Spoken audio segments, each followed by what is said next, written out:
then Toronto would keep it. If it's lower than that, San Antonio will get it. If it's not conveyed in 2019, it turns into 2 second-round picks in 2020. We talked about this a little bit on the phone, and certainly we're going to dive into it. But first off, are you surprised that he ended up going to Toronto? Because many destinations have been tossed around, and initially I don't think Toronto was a team that was in the mix. I'm surprised it's Toronto per se, but I'm not surprised that he got traded to the Eastern Conference. Okay. I said this back when free agency started, that I felt Kawhi Leonard did himself an injustice by saying he wanted to go to L.A. I knew the San Antonio Spurs and Greg Popovich were not going to grant him his wish and send him to a team in the Western Conference and make another Western Conference team better, a team in which they competed against. I knew that they was not going to do that. So that I wasn't surprised. I knew they were going to send him to the East, somebody they only have to see twice a year, and then have to deal with him. So I was not surprised by him getting shipped over to the Eastern Conference. It's tough. I know a lot of players think they have a lot of leverage, which he does, because next year he's going to be able to go wherever he wants to go in the free agent market.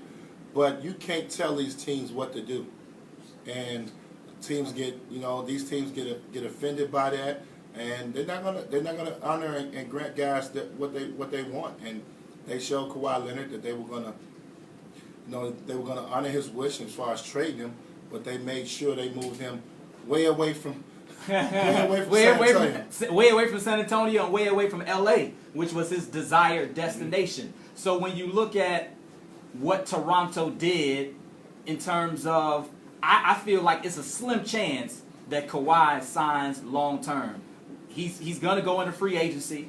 Whether or not he ends up with the Lakers, that's up in the air per se. But as soon as it happened, I went on Instagram. I said it's about a 10% chance that it signs long term. So therefore, if you're Toronto, it's a real risky move to trade DeMar DeRozan and the pick in Jakob, not knowing if Kawhi is going to be there long term. And I think they'll strike out at the end of the day. I think Kawhi will leave. Toronto's, it's different.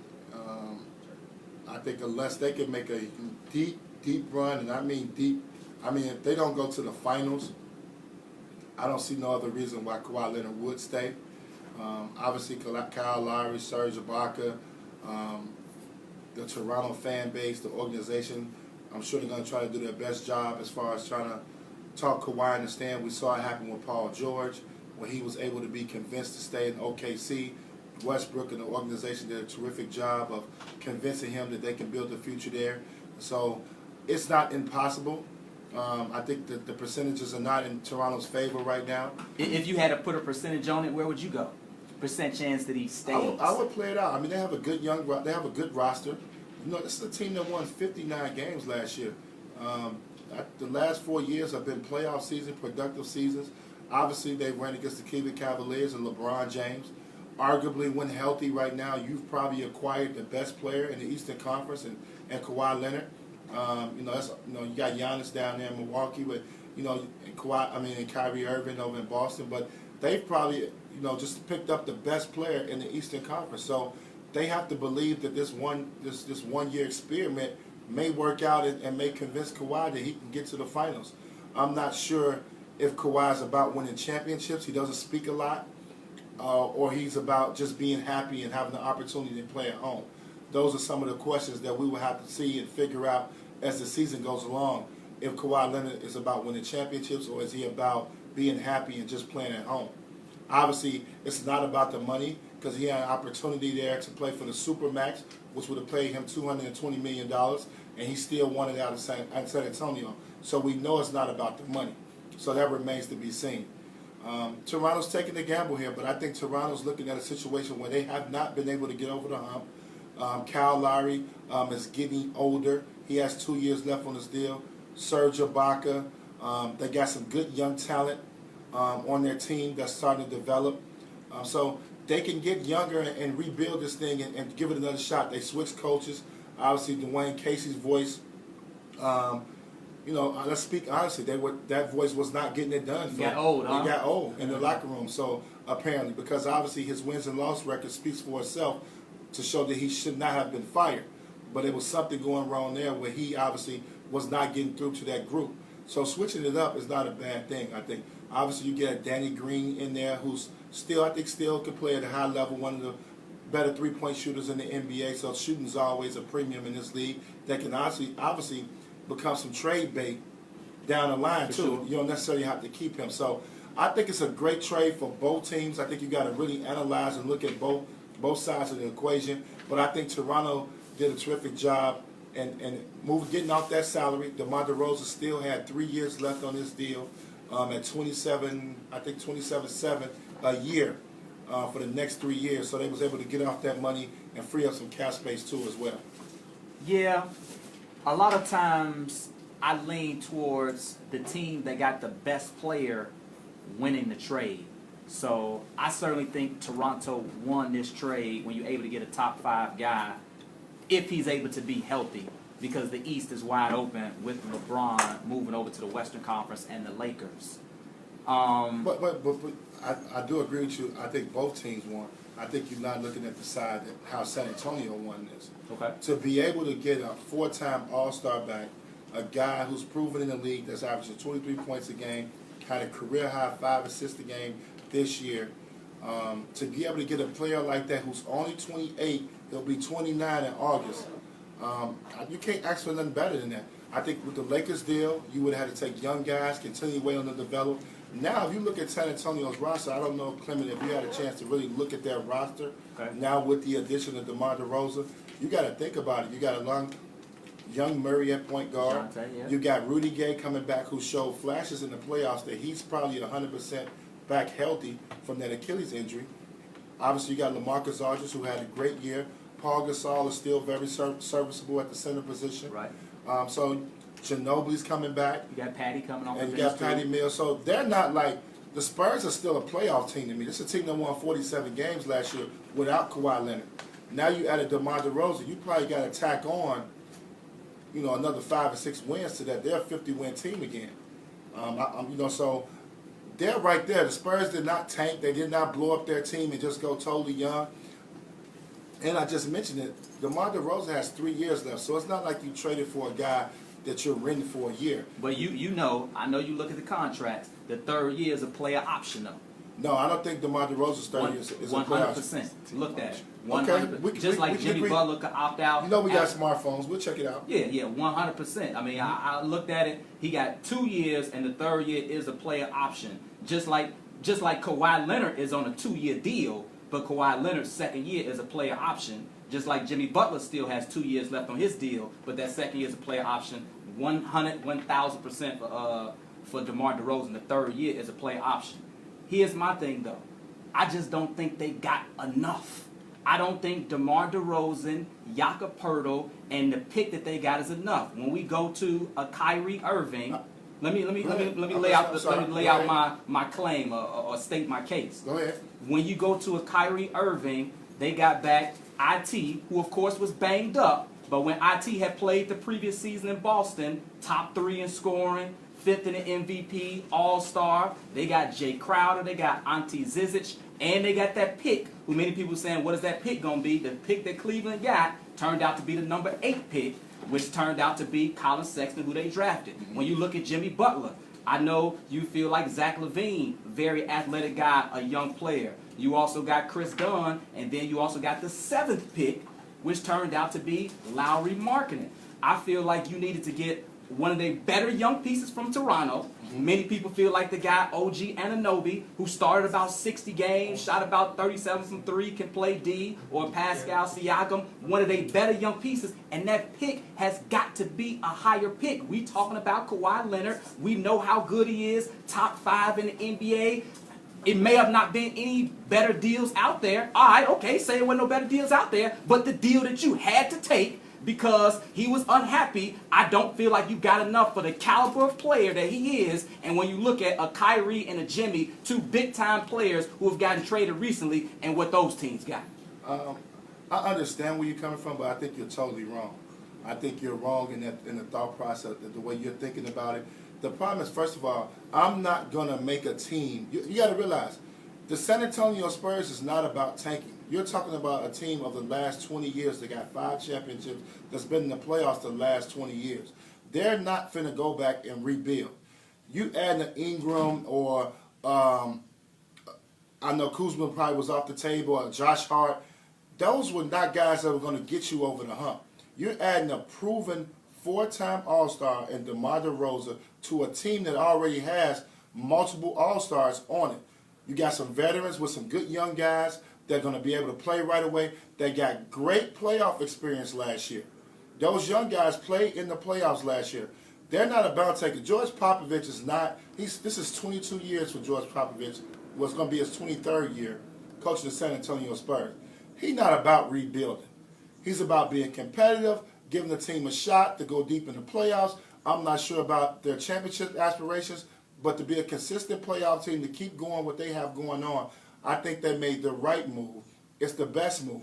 Because if you look at those other trades, and look, Cleveland losing IT hurts because LeBron James went to the Los Angeles Lakers. That's a bad deal when a guy that you traded for, IT was a all-NBA player, finished 5th in MVP voting. You're expecting this guy to be the guy that kind of replaced Kyrie Irving at all-star level. When he's not able to do that, that's a bad trade. And this is what makes it a bad trade that we don't think about. This is what makes it a bad trade. They knew, the physical Cleveland knew, hey, this hip ain't right. You got to rescind that trade and go back in there. They negotiated and end up with like another 2nd-round pick. Right, but you got to go back and rescind that because this is damaged goods. So now you not only do you lose IT, you trade them because you give them 20 games, you trade them. Now you got a rookie that you just drafted, which was just, don't get me wrong, that pick saved you, which is, you're all right about that. That saved them. It looks like after Summer League that they hit a home run. Yep. They look like they hit a home run with that one. So they'll be able to replace IT. But I thought the Spurs did this the right thing. What we got to understand, the players, and I'm an ex-player, and when I got traded, I was upset. I thought the team backstabbed me. When you go, and I didn't want out, I wanted to be there. DeMar DeRozan been in Toronto for 9 years, I think. Whole career. Whole career. I think Toronto's done right by him. I don't see. There was the reports, and I don't know, but you heard it in Summer League. He talked to management, and they said that he would not be traded. So if that's true, and management told you, we not trading you. Yeah, that happened to me. Danny Ainge told me I wasn't getting traded in 2005. He told me he was going to re-sign me, and Danny Ainge offered me no money. That's just that's a part of the business. So you side with Toronto a little bit? I'm not siding with Toronto. I mean, obviously, you would hope that these organizations have some type of loyalty, but when you go, it's a business. And honestly, the way Toronto's looking at it, they probably like, look, we've gave this guy 9 years, we've paid him over $200 million. He hasn't been able to get us over the hump. You got to remember this about DeMar DeRozan. He set out the 4th quarter. I mean, let's be real. Dwayne Casey set him out the 4th quarter. That might be the reason why Dwayne Casey lost his job. It didn't end well. Yeah, he said, so those are the type of things I think about. I think a fresh start. Sometimes players don't realize sometimes you need a fresh start. He may need a fresh start. I don't think they thought I think they believed in the beginning that DeMar DeRozan was that guy. And now they're finding out after these playoff runs and them not being able to get over the hump. And Clement, you know me, how I've been critical of Kyle Lowry and DeMar DeRozan. I've called them B-list stars. Absolutely. Those guys that cannot get you over the hump. Absolutely. And now, he joins the team with another all-star, some other good players around him. He'll be a good player. But I love Kawhi Leonard. I believe when healthy, when he's 100%, I mean, he's in my top 4 or 5 ball players in the league. But we got to show me something. You're coming off an injury. It's going to take a while. Okay, when you take this much time off, it's going to take a while to get back to the form the way he was at. So I ain't necessarily ready to throw all my chips in on Kawhi Leonard and say, well, I need to give up 4 or 5 players for Kawhi Leonard. He ain't that guy. He ain't a guy. He's not a locker room guy. He's not a guy he's not a vocal leader.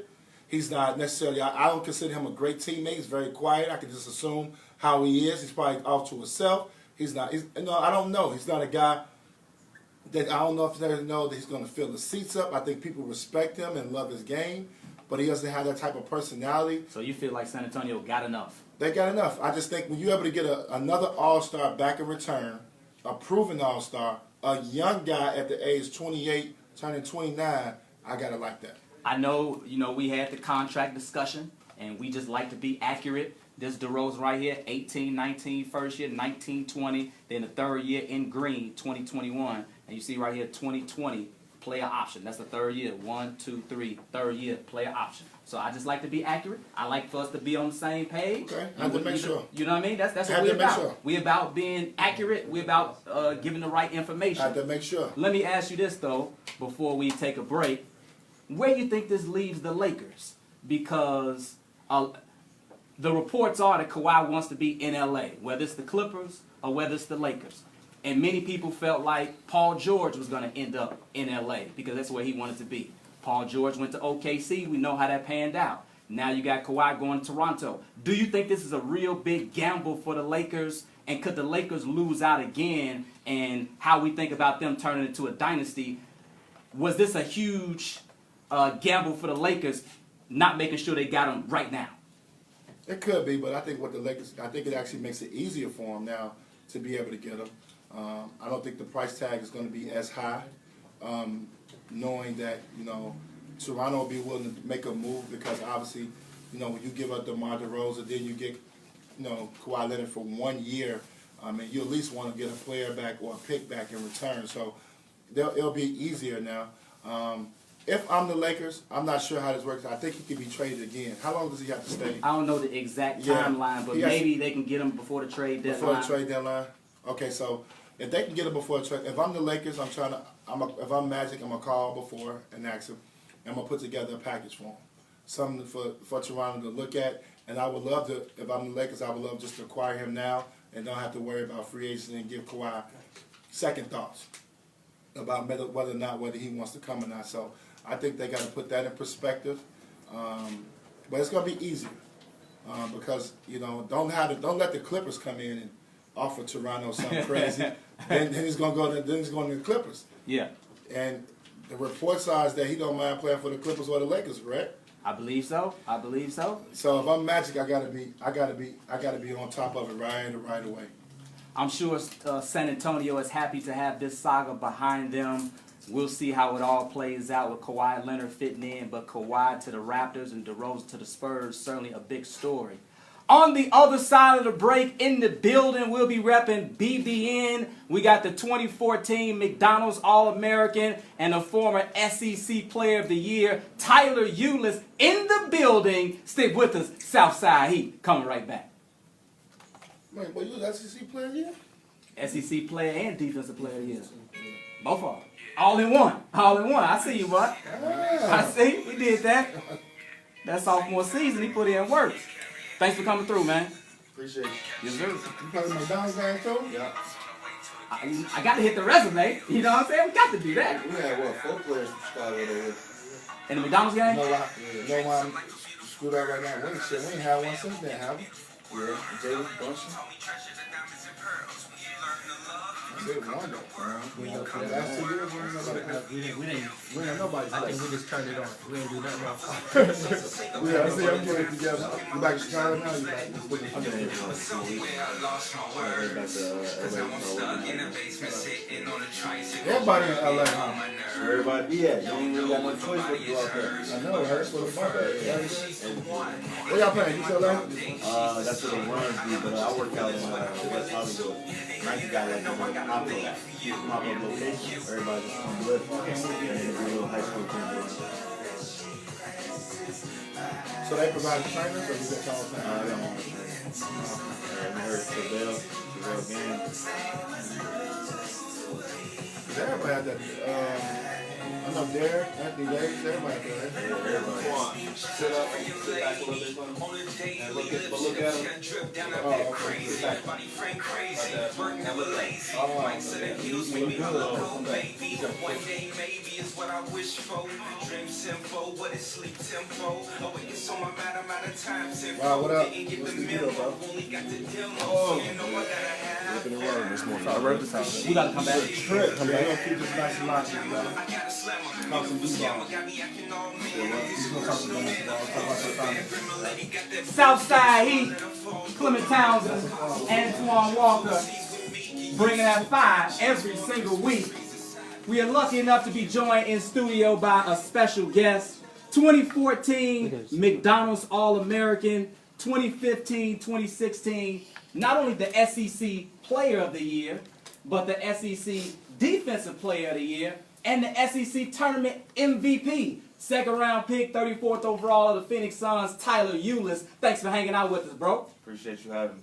Antoine, did I do him good? Did I do him justice? Every time we have a guest, I have to give their background and their resume. He always critique how I... You could have emphasized Kentucky. Then we both went to Kentucky. Oh, well, you know, I was reading an article and they said you kind of started the Chicago to Kentucky pipeline. You and then Nazir Muhammad. Then we saw Anthony Davis. And then Tyler, you kind of, you know, continued that, so to speak. And Charlie.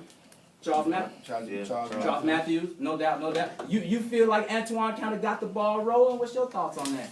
You know, definitely. You know, I feel like that's something that brought, you know, BBN into, you know, our spotlight. You know, loving guys from Chicago, the toughness we bring, and, you know, just the fight we bring to the game. Just because, you know, growing up in this city, that's how you got to be. Well, let's go way back, I guess, to Kentucky. Certainly coming off your McDonald's All-American, you went there first year, you had to sit behind the Harrison brothers.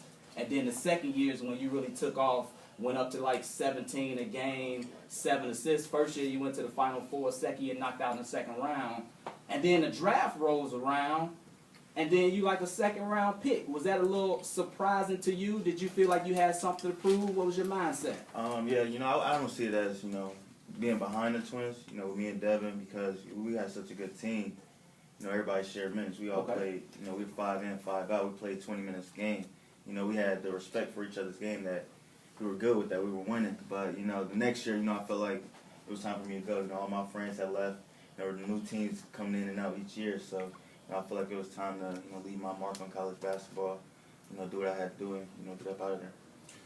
I kind of agree with you, too.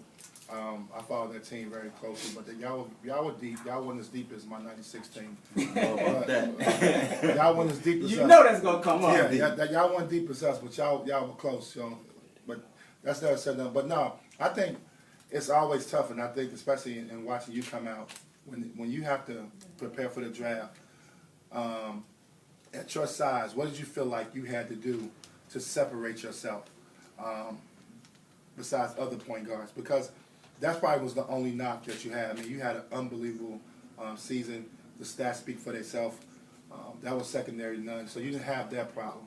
So what was the biggest question mark and the biggest concern that you had when you went through that draft process? I mean, you know, I wasn't too much concerned. It was just, you know, I just wanted to prove that I could make it at the next level. You know, in college, I wanted to prove defensively because that was a knock. I would come in, you know, with the bigger guards, the size, and the speed of the game. I wouldn't be able to defend, so, you know, that was big for me getting the Defensive Player of the Year in the SEC, but, you know, for the most part, it was just coming out, you know, trying to prove that I could make it at the next level and, you know, continue my success.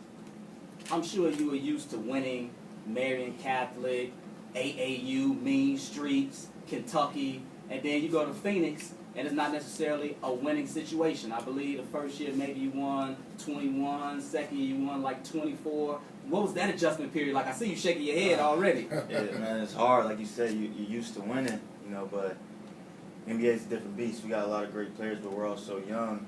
You know, there's games we feel like we're about to win, we're playing great. At the end, you know, everything just don't go right.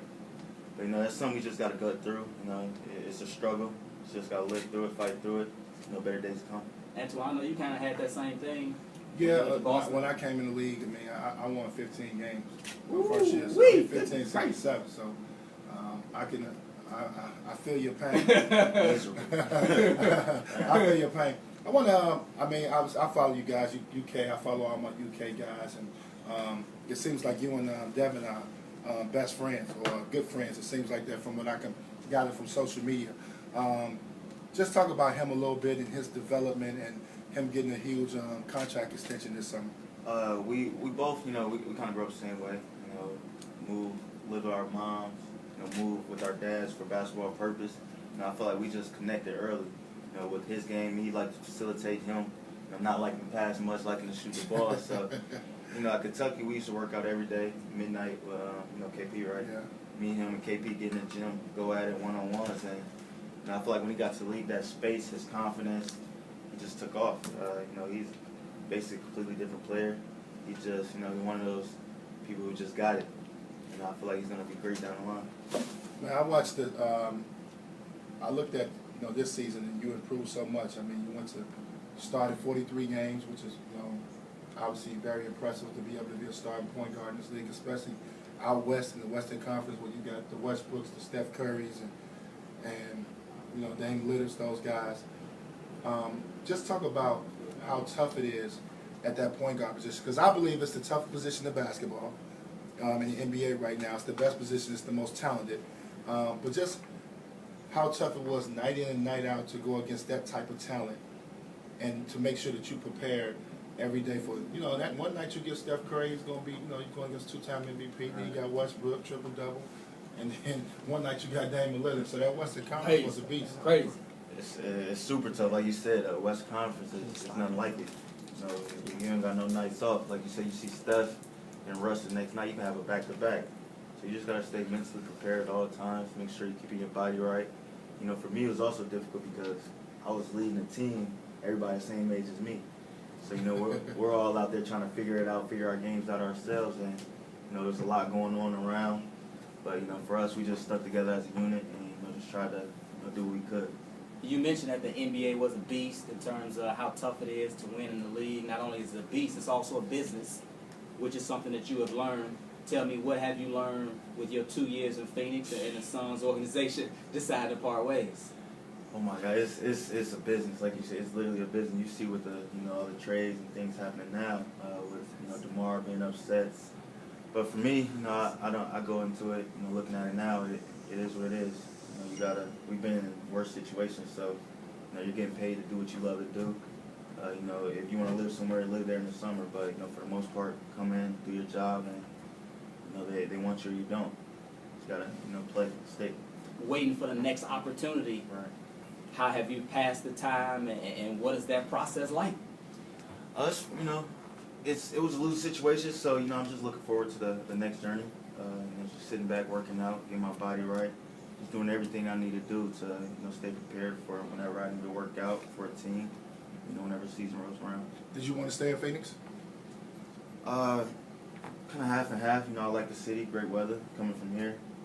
Getting my family members away from the Midwest, and then being able to be with my friends. I made close friends with Josh Jackson, Alan Williams, a lot of those guys on top of Book. But for the most part, I feel like my development as a player, I feel like they did me a favor, being able to just go see what other teams are like, what the NBA is like, and just like I said, I'm young, I'm 22. So living in other cities, playing for different teams, it's not as bad as it sounds. He make me feel like I'm old. No doubt, no doubt. When you look at free agency, we were talking about DeMar DeRozan and Kawhi Leonard. Just as a player, taking a look at what's happening with players switching teams, what surprised you? Did the Boogie to the Warriors, LeBron to the Lakers? What kind of has surprised you about the moves that have taken place? I mean, nothing surprised me. Everybody's basically playing catch-up right now, trying to catch up to the Warriors. They have the four-headed monster, five-headed monster right now with Boogie. But, I feel like Boogie's move is different than, KD's move because, his injury, he had to secure his future. Why would he go to a bad team and, potentially get hurt again or not be able to get that money where he can go maybe win a ring and then, somebody has to pay him at the end of the day. Play a limited role. Right. And you're actually going through that right now, and as far as what these guys are going through. And I look at it, we were talking about this before you came on air, and kind of going through the Phoenix situation. I know you was kind of shocked when they let you go. I know you probably thought you were going to be there for a while. So do you respect DeMar DeRozan stick feeling like he got betrayed?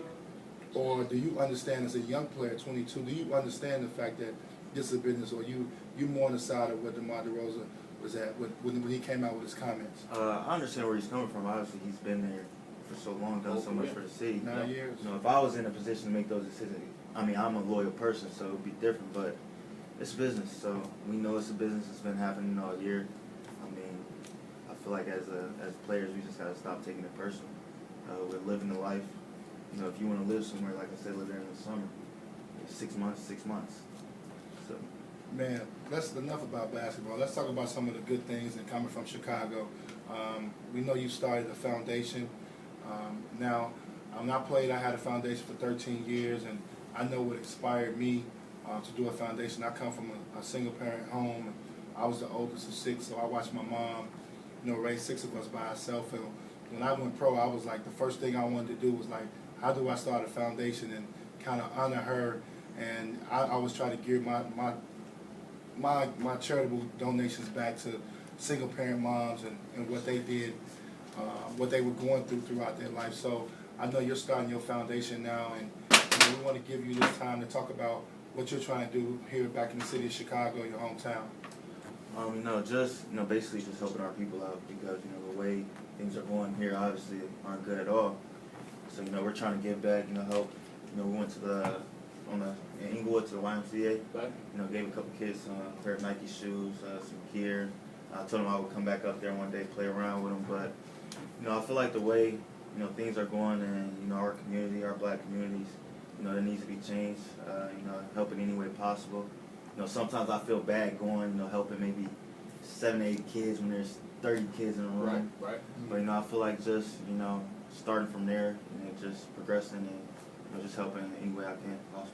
But it seems like definitely providing or meeting people's needs seems like one of the things that you all try to do. I believe it was a backpack drive and Thanksgiving food drive where you gave food away. It seems like meeting the needs of the people seems like something that's important. Definitely. They're struggling. So, we're not, we're in this opportunity to be able to give back. So, I go back, those kids just being able to see a positive influence coming from the city they come from, gives them some type of hope, some type of light, and that's just great to bring to the city. Yeah, and let me ask you, so is this something that you're going to continue to watch your career? Are you taking it outside to somewhere you play at, or just going to be totally based in Chicago? This is something I'm planning on continuing here in Chicago, and I grew up in Ohio as well. Ohio. It's a very small city. Like I said, getting my brothers out the Midwest and living with me in Phoenix was a great thing for me because, once we all go back home, there's really nothing to go back to. So, being able to go back home and help those kids, all the shorties in that community, it's good for me and helps me out, especially going through this free agency process to take my mind off. Now, let me ask you a question, Antoine. Now, I see you playing summer league now. This had to be 2 years ago, back in the summer league, in the Shy League, I think it was called. But you got to help me. I'm an ex-player from Chicago. You one of the young guys coming up. You got to help me get Chicago basketball back the way it is. Me, you were just talking off air about everybody's in LA, working out, training. But you like me. We learned how to play the game in Chicago. I think you're a Mean Street guy, though. I'm a fire guy. On the AAU circuit, yeah. So, but we got to get that back. I think, it's important, one, for myself and for you, being a younger guy, to kind of spearhead us getting Chicago basketball, back. Don't get me wrong, I like LA too. LA's a nice city, I'm not gonna lie about that. But, home is home. So we gotta get guys, we gotta spearhead be the ones to start guys to get back in Chicago, to start back coming back working out. I'm not saying spend the whole summer here, but come back for a month and participate, have a good summer league to come play in. I'm sure you can be out in LA, you either played or stopped by the Drew League. They got other cities that got summer leagues going on. We got so many good ball players here in Chicago. For us not to have a good summer league where when you come home to come play it or you to come to a gym and go work out at, I know that's kind of sad. So, do me a favor, you got to take the initiative. You in the league, you've seen these guys more than I am on a daily basis. But we got to get our Chicago young guys back in there and get this city back going to basketball. Yeah, I agree. Like you say, everybody out in LA working out, that's where I work out. The weather, I feel like is mainly, but I feel like because Chicago, everybody's not, everybody don't really root for each other. Everybody don't stick together as much as, other places. So We talking about basketball wise, Okay. Or not even basketball, just the city in general. Okay. So much, kind of hate sometimes in the city. But, I feel like with our younger generation, we getting better at that. Jabari back in the city now, when Ja lives in the city. Yesterday we had a open run downtown. Okay. Brought about 20, 25 guys out. It's pretty good. I feel like we could maybe get something like the Shy League started somewhere we're winning in the summer. We can come here, work out, and get some runs in. That's good. Now, T, how often you keep up with Kentucky basketball? I keep up with it a little bit, not as much as I should, but throughout the season it's hard, but we keep up. Yeah, because I'm a Patino guy, so you're a Cal guy. Yeah. See, we got opposites that attract. You know what I'm saying? You was the Mean Street, I'm with the Fire. You Calipari, I'm Patino. But now, just following, my second job is obviously, besides doing this show, I also work for the SEC Network. So the last couple of years, I've had the opportunity to cover and watch Kentucky very closely, even more closely than I have in the past. So you've been around Cal and the way Cal coaches. Just give me your opinion of Cal as a coach and the recruiting process. I mean, you were part of a team that had 6 or 7 pros, the guys that go pro, and just a lot of people always wondered that, especially, is Cal, like, what type of coach is Cal? How does he do it? How does he get all you guys to buy into that one day you're going to fulfill your dream, but let's come together as a team for, 8 months? 8, 9 months? Yeah, deuces. Yeah. Well, Cal, he's a player coach, but he's hard. He's tough. If you any type of unsure of yourself or lack confidence or soft, you really can't. You can't play for him because he's gonna get under your skin easy. But like I say, he's a player's coach. He lets you go. He don't really hold you back too much. But he gonna put you in that spotlight. He tell you before you get there. He can't hide you from the Kentucky spotlight because the fans, if you're not producing, they gonna let you know about it. So Cal is God's guy who just wants you to succeed at the highest level you can and get you to your dreams, make your dreams come true. He's not worried about the university or what's going on there. He wants to make sure his players are successful and everything else take care of itself with the win. When I think about good Kentucky teams, certainly I think about DeMarcus, Bledsoe, John Wall. Think about Antoine. Did they win it? We had the best team. You had the best team. I think about Antoine, Tony Delk. I think we got like 9 Walter 8, 9 McCarty. players in the league. So We got 10 now. We got 10, big fella. You keep trying to we got 10. We got 10. So if we got you and Cat and Devin, if we doing 3-on-3 Kentucky, you feel good that you could beat Twan and Delk and McCarty? How you feel about that? Yeah. 3-on-3 Kentucky. Yeah. Me, Book, and Carl. Yeah. Yeah. He said no doubt. No doubt. Big fella. He said Too no much space doubt. in 3-on-3. Man, Too much space. listen. No doubt. Carl Anthony Towns gonna guard who?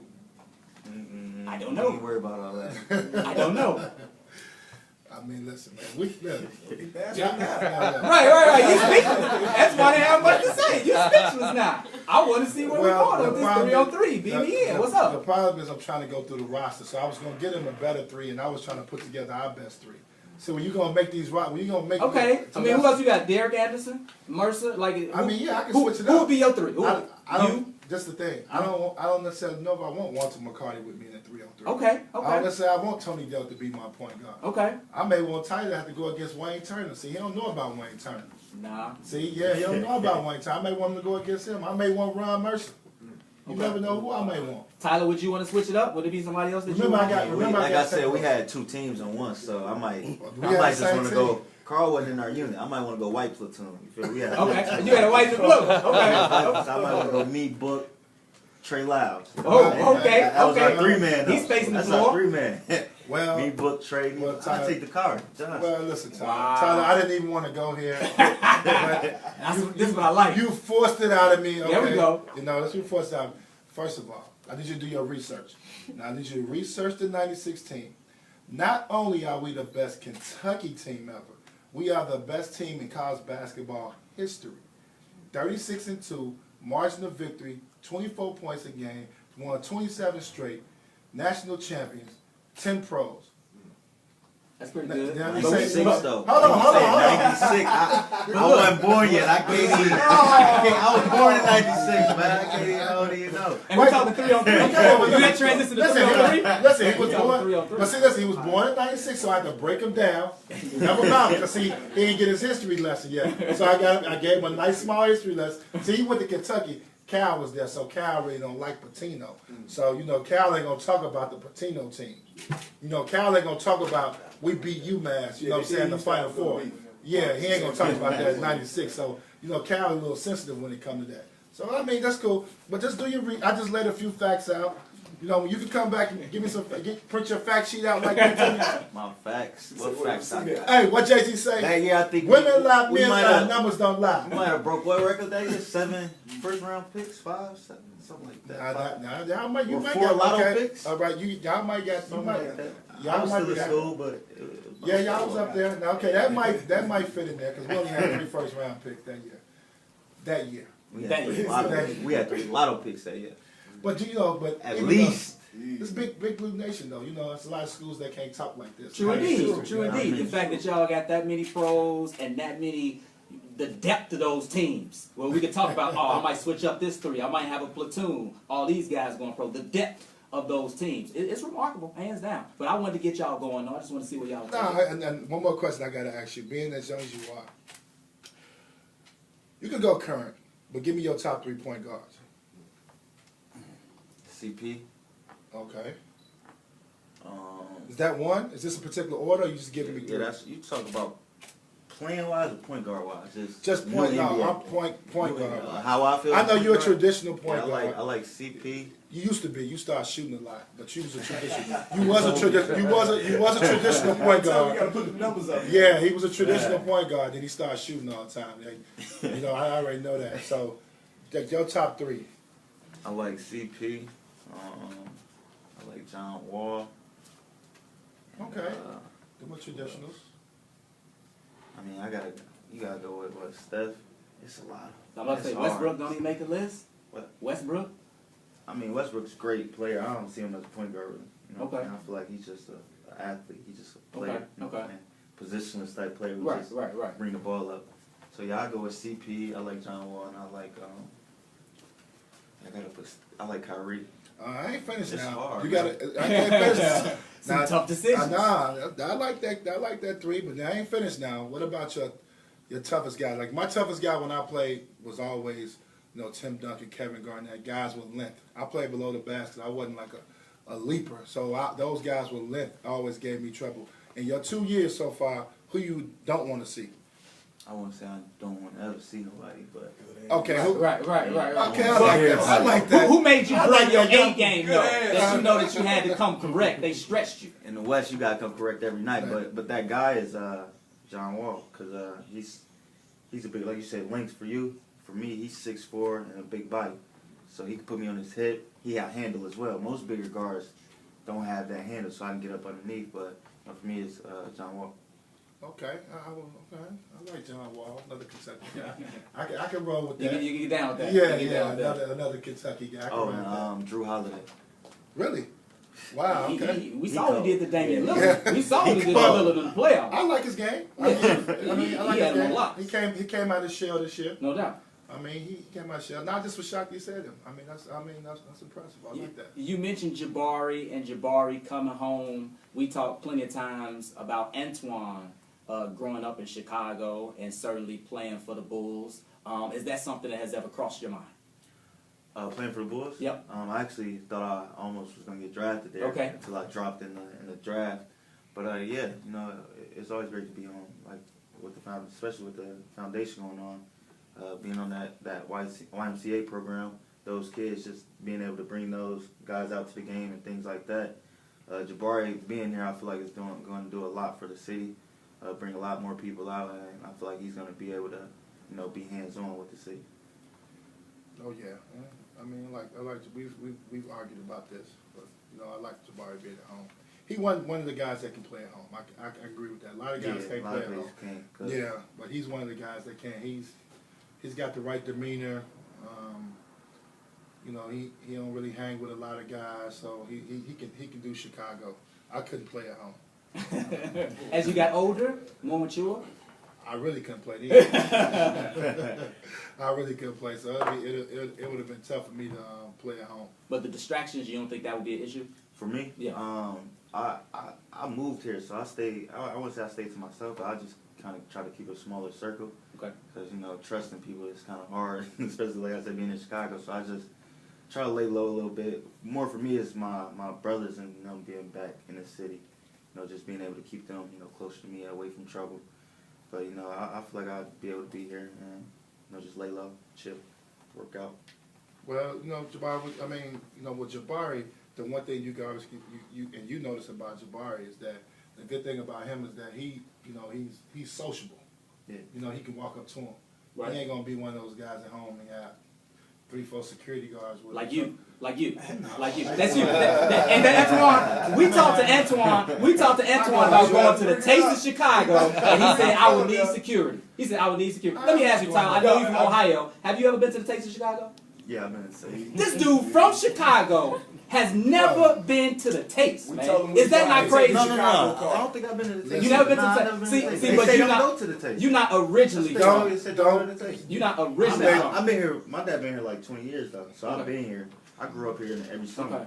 But But you were they saying you say need don't security, go to the though. Taste. So Don't go. I ain't never been. Yeah, you My don't- brother say that I ain't going. Yeah, we don't go to the Taste, bro. Yeah. I ain't been and ain't missed nothing. You can go taste that same food on your own. You don't need to go down and taste the Taste. With lower prices. You With don't, lower need, prices. you don't need to go to the Taste to taste Harold's chicken, all that. Well, you ain't going to the Leon's, Taste and getting and Harold's all- chicken. this other stuff You besides tripping that. if you go to the Man, Taste you and ain't get Harold's gotta- chicken. That shouldn't be what you're ordering at that. Hey at man, the look, Taste you of trying to Chicago. play 15 years in the NBA, man. We ain't going Nah. to the Taste, bro. We ain't doing it. We We ain't say doing it. now, we talking about Back in the high day. school years. Back in the day. We Not talking about the now. high school years. Not now. I never did. Not now. Man, no. Especially in high school, I was put up in the house.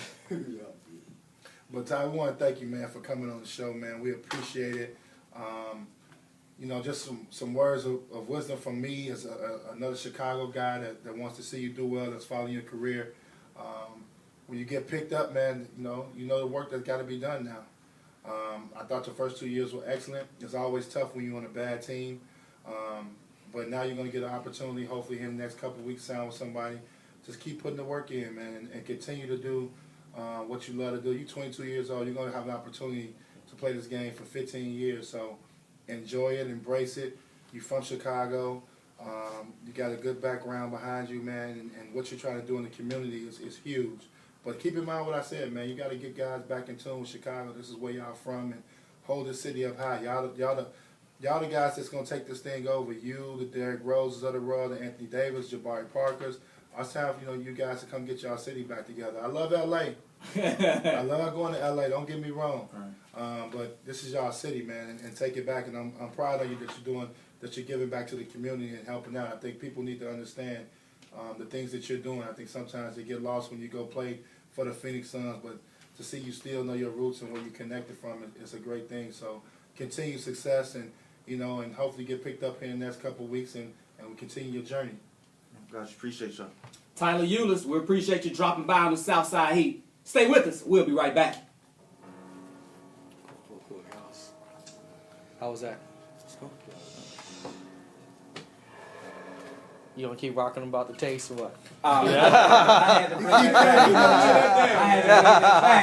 back. They redid the Taste, man. They made it shorter. Antoine, what's your name? Hey, we got a picture of something real quick for you, bro. Yeah, let's get some pictures real quick. We'll do it right up here. How you doing? Antoine. What are you trying to do with that, bro? Let's do right here. Right here? Yeah, right here. Yeah. You got somebody behind you. I hate taking pictures of this video. Right. I got to put something around right quick. You got your Yeah, I'm sure. You got your boys. Boys, you got your phone? where's yours? You get suited over there. Are you recording or?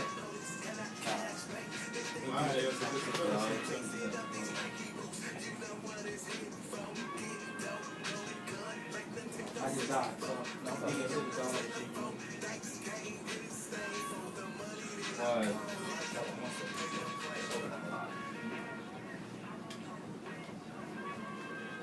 One, two, three.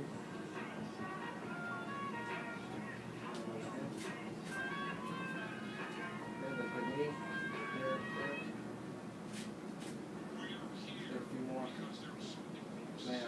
love your camera, but these things are slow, man. Oh yeah, it's slow. It's slow. A little more.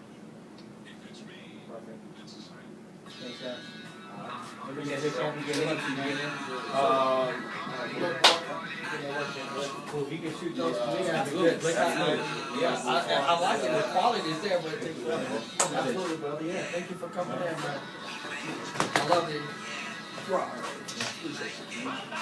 So you say you give him a ring, I'll give him a run, huh?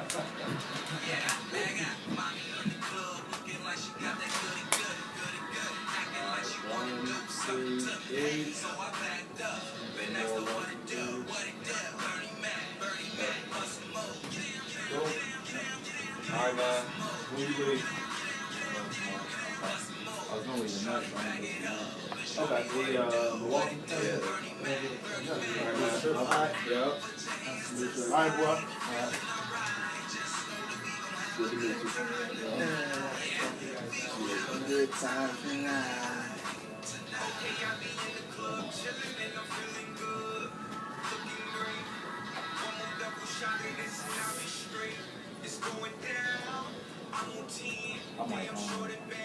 I might put this interview like it's a whole separate episode for like 20 minutes. I might put this interview like it's a whole separate episode for like 20 minutes. And just do it like that. So for all the BBN folks who just want to listen to all that talk right there.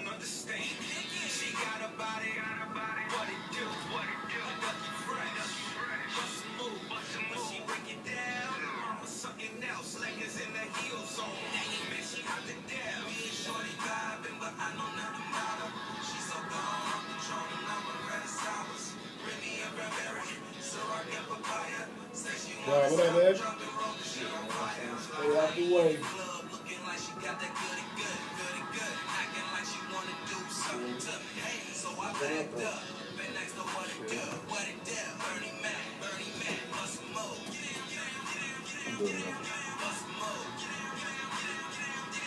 Clement Townsend, Antoine Walker, Southside Heat. Be sure to check us out on YouTube. We got video to this show now, Antoine. Folks can see behind the scenes, everything that's happening.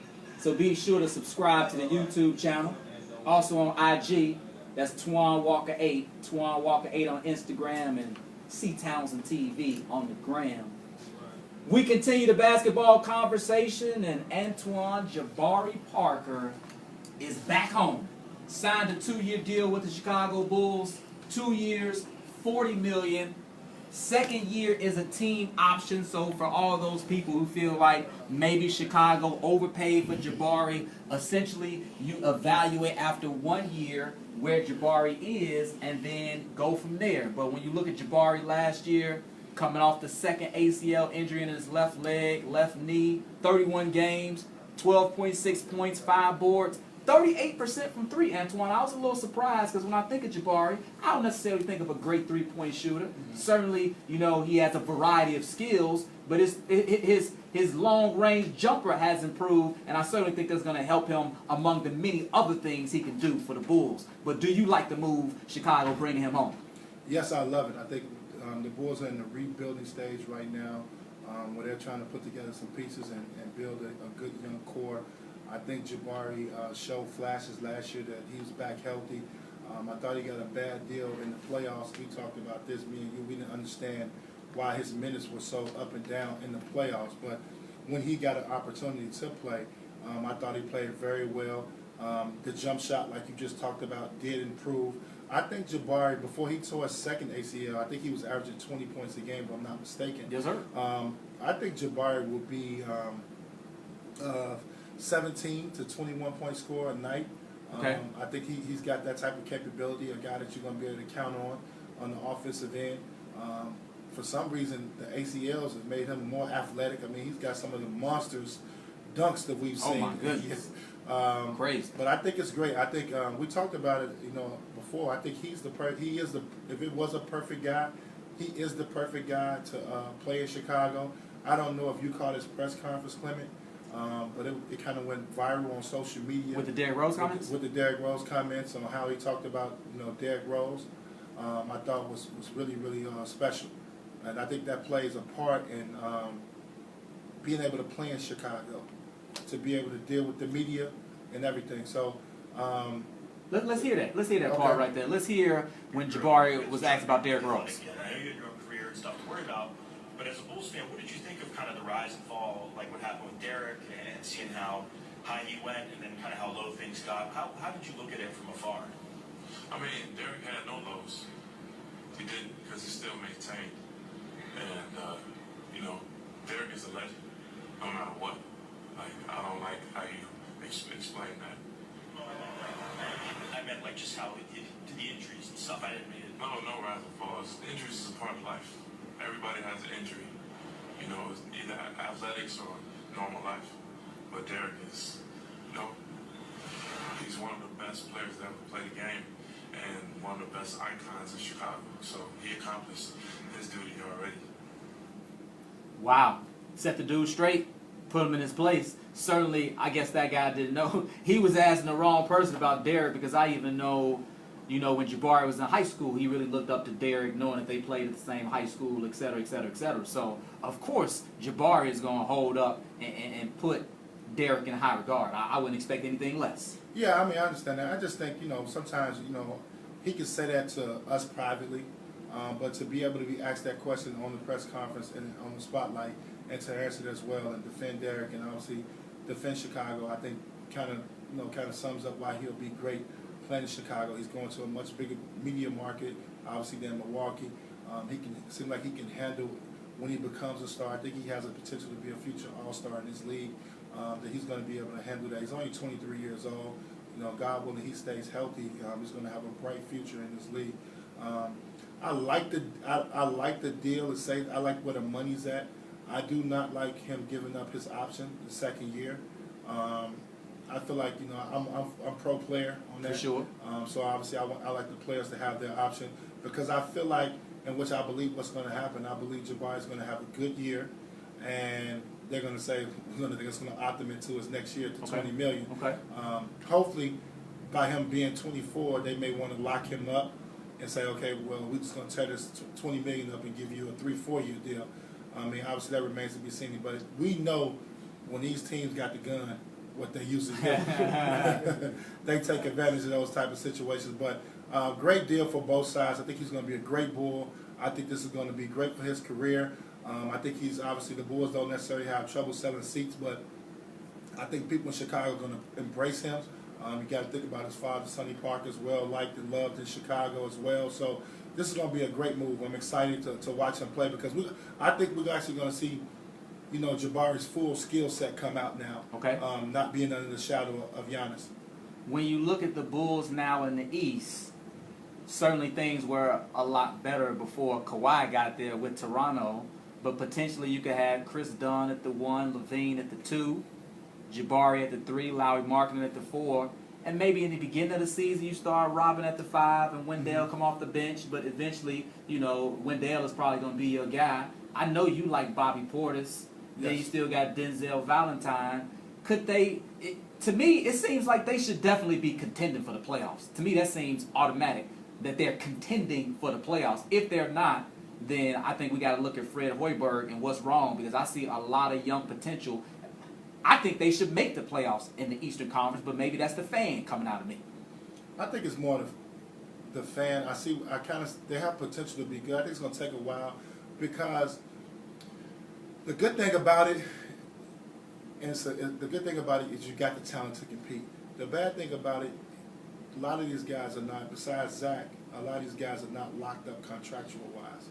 So you get a lot of individual play sometimes. Okay. So, and even Jabari, I mean, he's basically on a 1-year deal. So a You lot got of to these prove, guys, prove. yeah. So a lot of guys have got some individual things to prove while you're trying to build a team concept. So that's going to be the struggle for the Bulls, is to keep those young guys together and play for one common goal, and that's to win. Right.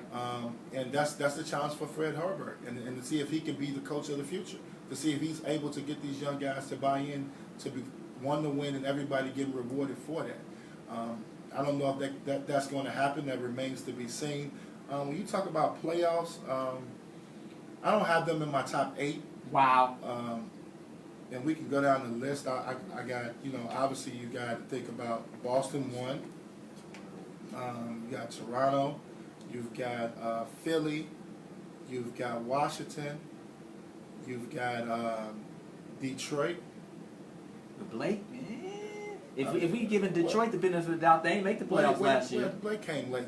Let's not devalue Blake Griffin here. This is a multi-time All-Star. He legit. He legit. So and you got Andre Drummond and hopefully a healthy Reggie Jackson. Okay. So they've got some pieces. Indiana will be good again. Oladipo. And then You didn't say Milwaukee. It started with Giannis. Milwaukee will be there. Milwaukee will be there, and I'm missing one team. You said Philly already? Yeah, I said Philly. Other than that, that's about it. So we got Toronto. No, I'm missing one team. I just don't think who I'm trying to think who I'm missing. I'm trying to figure who you said. You said Toronto. You think of Miami? You said Boston. Oh, Miami. Miami's that team. So I got Miami. Yeah, Deion Waiters back. They healthy. Whiteside is so flaky. Yeah, it's question marks with those teams. That's all I'm But saying. they made the playoffs the last 2 years as being flaky. They did as a 6 seed, but it's question marks with Washington and Dwight Howard. I feel that's a huge question mark. Is he a cancer? I disagree. Look, we seen that man on like 5 different He's gonna teams be in good. 5 years. It's a humbleization taking part, and also I do agree with you on that. I'm not saying that you're 100% wrong, but Dwight Howard had a monster year last year. He had a monster year, and they didn't make the playoffs. Yeah, but he still played 82. I think he played 81 out of 82 games. He averaged 16 and 13 blocks. I mean, he had a monster year last year.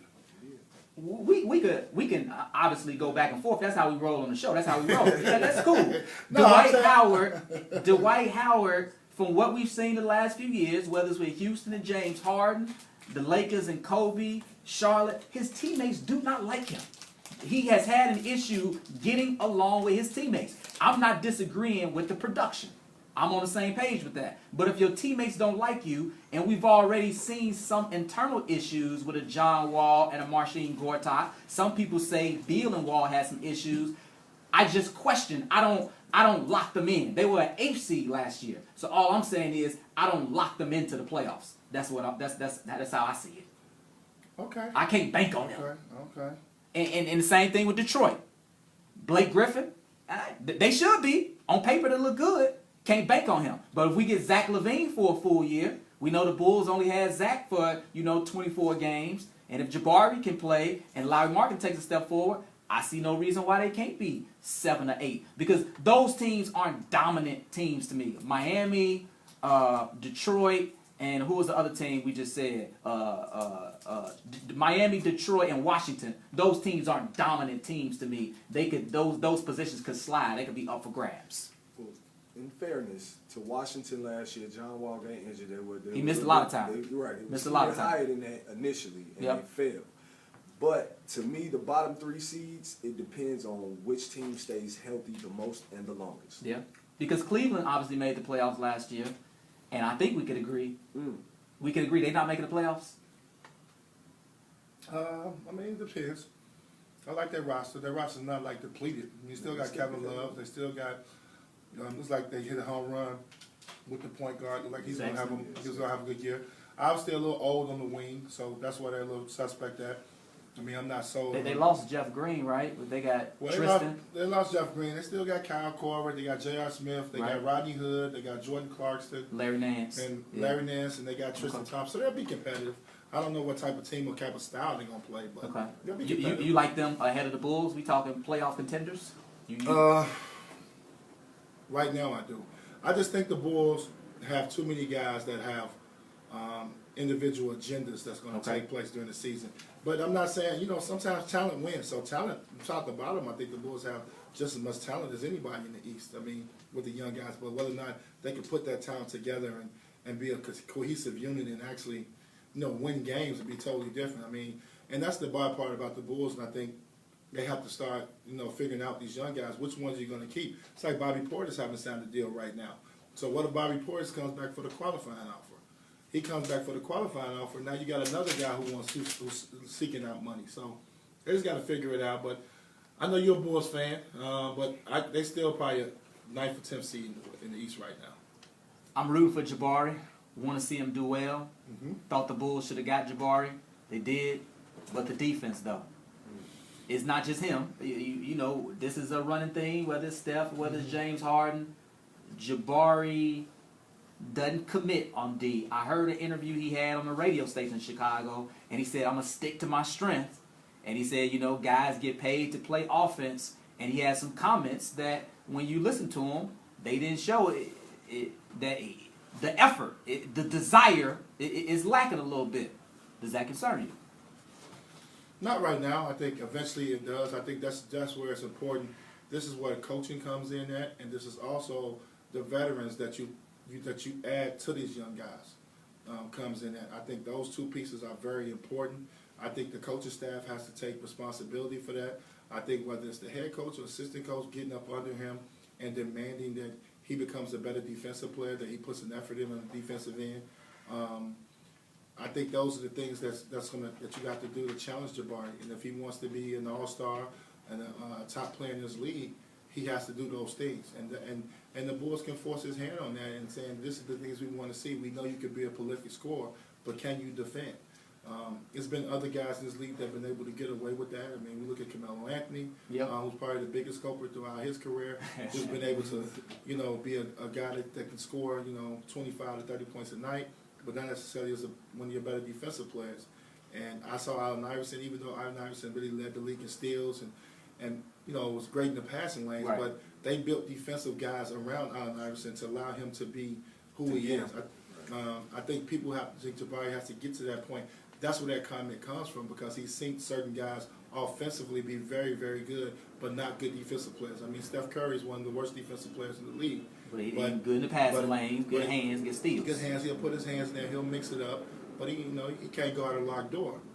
But so that being said, I think that's going to come and as a Bull, you do have to worry about those comments. I mean, I think when you sign a guy like Jabari to a one-year deal, I mean, guys think if you score, you get paid. Guys don't think you play defense, you get paid. Right. So I think that's just a mentality, especially with a young guy. So that's going to be up to the coaching staff of the Chicago Bulls to instill get him to buy in defensively. I want to see the Bulls make the playoffs this year. Let's accelerate this rebuilding process. Fred Hoiberg, let's get these troops headed in the right direction, and let's get it done sooner rather than later. I can't wait. Still to come on the Southside Heat, more free agency news. Marcus Smart has agreed to a deal with the Boston Celtics. He will be back in the fold. And also Isaiah Thomas. Man, oh man, from a possibly $150 million deal to the veterans minimum. He's with Denver now. We'll discuss that on the other side. Stay with us, Southside Heat. Coming right back.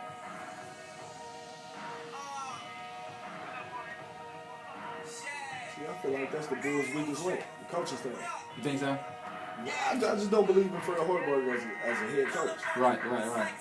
College all. Anyone got some water? College all the way. Good, thanks, bro.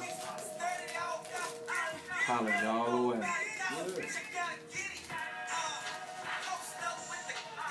They said no defense, huh? Nah, he don't play defense.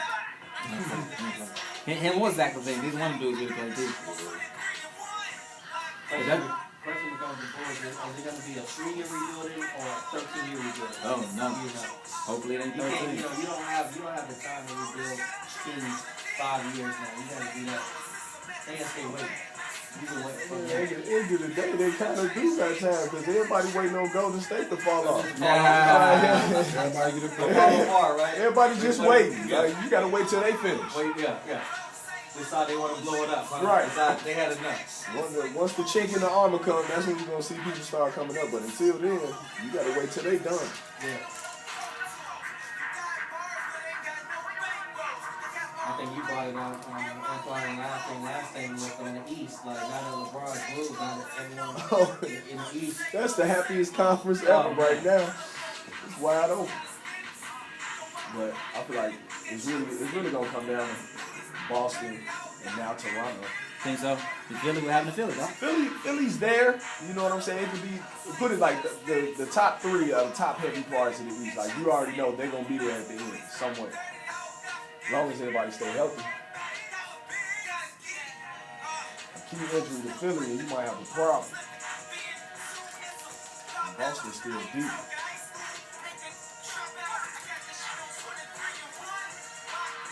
Y'all think Kawhi gonna play USA ball? They've been saying he acting like he gonna play. a good question. I don't think it's going.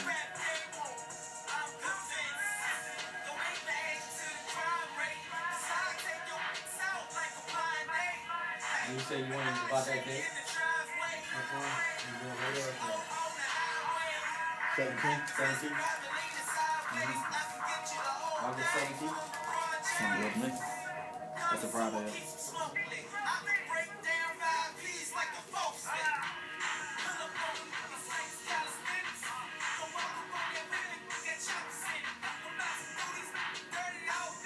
We good. Clement Townsend, Antoine Walker, Southside Heat. Be sure to like the Be in the Mix Facebook page and check us out on Facebook as well. We posting videos all throughout the week. Engage with us, ask questions. Southside Heat continue the NBA free agency talk, and Antoine, a team that you know very well, the Boston Celtics. It seems like there have been some contention and a rocky negotiation between the Celtics and Marcus Smart. But at the end of the day, they come to terms. 4 years, $52 million. That's about $13 million per year. A little bit more or a little bit higher than I thought the Boston Celtics would go. Mm-hmm. What's your thoughts on the deal itself? Surprised. Not saying that he's not deserving of the contract that he got. 4 years, $52 million, and also read it was fully guaranteed. Oh, wow. Wow. So if that's true, what a great contract his agent Happy Waters was able to get for him. Shocked a little bit that the Celtics would just pay him naturally without having another team offer him a deal. Just doesn't seem like Danny Ainge. He's not, it doesn't seem like that. But I understood why they signed him. I mean, he's a glue guy. He's kind of one of those irreplaceable guys. He plays the 1, 2, and 3 position. He has toughness. He can guard. He's that glue guy that they need in a team that's very hard to find in this league. I told you this last week. I said Brad Stevens loves him. Absolutely. And I think Brad Stevenson had a big part in the say of keeping Marcus Smart and what they're trying to do there in Boston. But great deal. Like I said, I believe he deserved it. I had him more at the $8-9 million range. Okay. I didn't have him at $13 million range, but to get $13 million a year in this market, wow, and the way the money dried up, terrific job by his agent. But it also shows how bad Boston believes that Marcus Smart, they need Marcus Smart, and that's actually a little surprising with as much talent as they have on that team. But it seems like the Celtics are committed to win the title with this group. It seems like they want to keep this group together. I think this was a stepping stone in the right direction in keeping this core together, letting people know that they're going to keep these guys together, and they believe that they can win titles with these guys. So congratulations to Marcus Smart on getting the deal that you wanted. We've seen guys come out publicly and say they believe they're worth X amount of dollars, but he came out, or at least it came out of his camp, that he was seeking a deal for anywhere between $12 to $14 million a year, and he ended up getting it. So congratulations to him, and I think he's a great pick for the Celtics. Obviously, the Celtics are the favorite to win the Eastern Conference, and keeping him makes them even stronger because I think he gives them the versatility at all 3 positions that they need, and he can also guard at those positions, and he plays the game with a lot of toughness. Yeah, a little surprised for sure. I wonder why they decided to do this deal now. I'm sure you could have offered him 4 years, $52 million a few weeks ago, and he would have jumped on that. When you look at the other guys in that draft class, the 2014 draft, the guy right before him, we discussed Dante Exum, the 5th pick, got like 3 years, 33. Mm-hmm. The guy right after him, Julius Randle, got 2 years, 18. And then, of course, we talked about Jabari, who got the 2 years, 40. It's just, man. I wonder what we can read into this with them giving Marcus Smart this money, and then Terry Rozier coming up pretty soon. He's going to be a restricted free agent. Well, I think when you think about that, I think you hear the rumblings, you hear the talk that Kyrie Irving may not stay in Boston. Right. And I think this is a safety valve to keep your core together.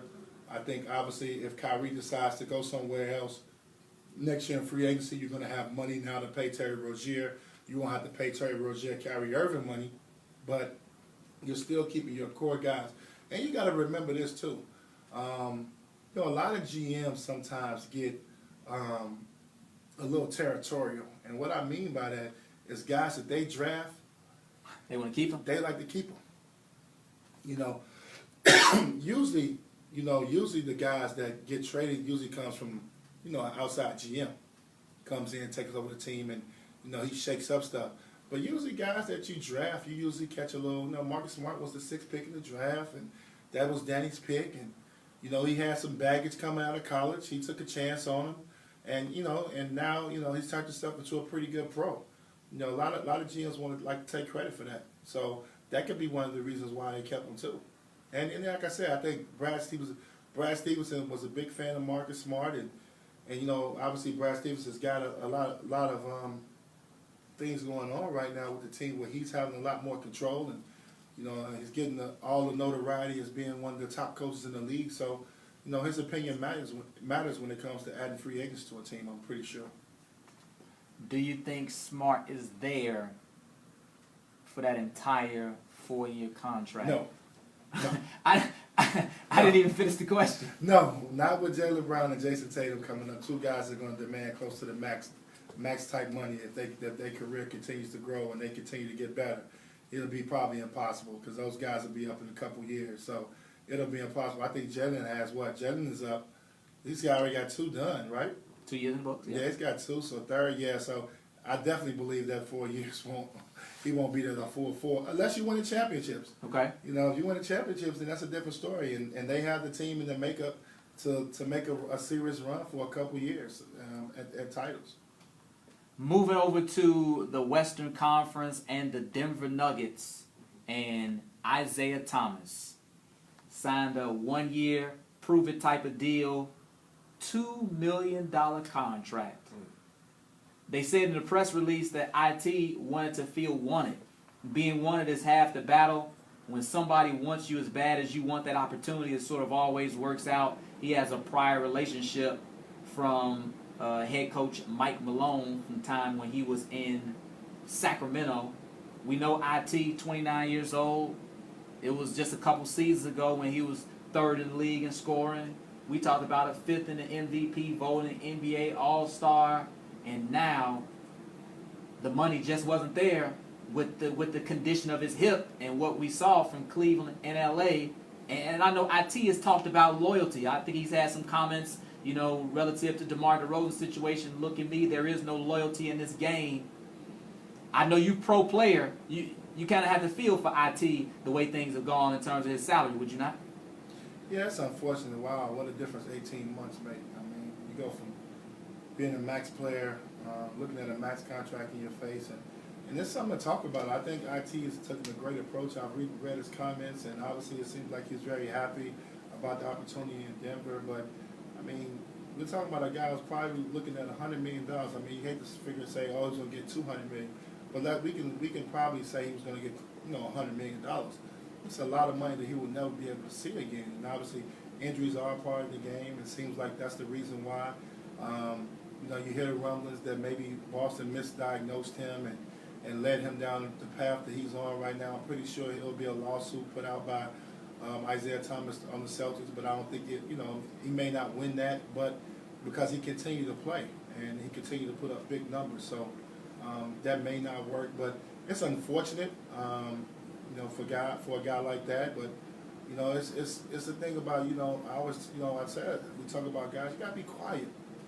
And not saying that he buried himself, but gotta be quiet in these situations. With the Brinkstruck comments? Yeah, no, let's just be quiet. And not saying that was the reason why he didn't. Obviously, he didn't get paid because he was hurt.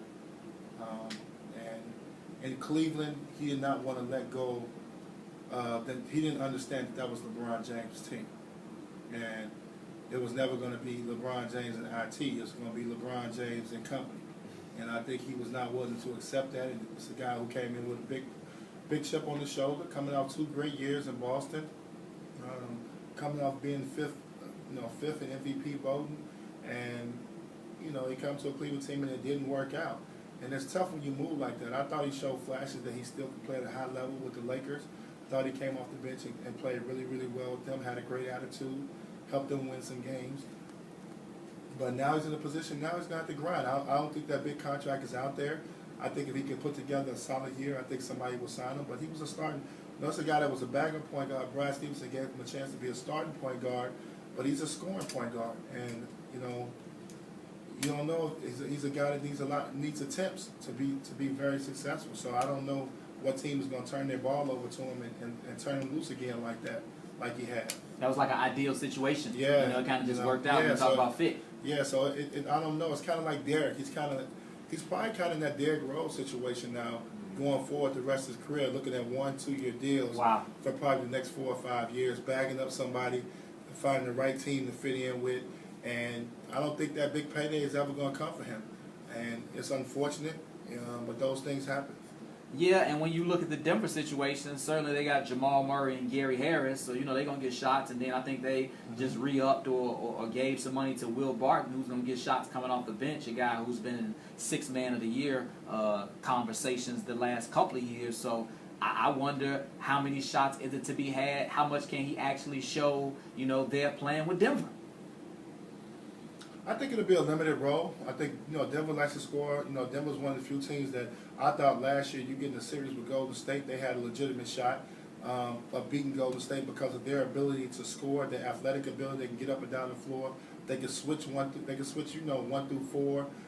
So I believe he'll be fine. I'm looking at 20 minutes max. Wow. Yeah. Because you play behind some young guards, so. But, you know, you can flourish in those small roles. You know what I mean? Sometimes 20 minutes can look like 35 if you play well in those 20 minutes.